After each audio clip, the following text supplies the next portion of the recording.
हे असं आहे ते देवेंद्र फडणवीसांकडे मागणी करायची काय म्हणजे स्वराज्य हातात आमदार असणाऱ्या किल्ल्या देण्यासारखे. कारण मी त्याला स्वतः फोन केला होता. त्यांनी फोनवर येण्याचं सुद्धा सौजन्य दाखवलं नाही. आणि यामध्ये फार मोठी रक्कम अडकली होती. याचं कारण असं आहे, मी एसपींना फोन केला 5:30-6च्या सुमाराला. ते 11 वाजेपर्यंत साधं उत्तर पण त्यांनी दिलं नाही. की जर पोलिसांच्या भूमिकेवरती प्रश्नचिन्ह असेल तर मग चौकशी ही निरपेक्ष कशी होणार?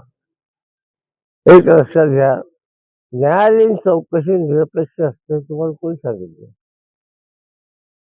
मी सरकारमध्ये राहिलोय. काय आलं लक्षात? माधवराव शिवणकर आणि फडणवीस ताई यांची चौकशी झाली होती. हे कशा पद्धतीने कामकाज चाललं याचा मला चांगला अनुभव आहे.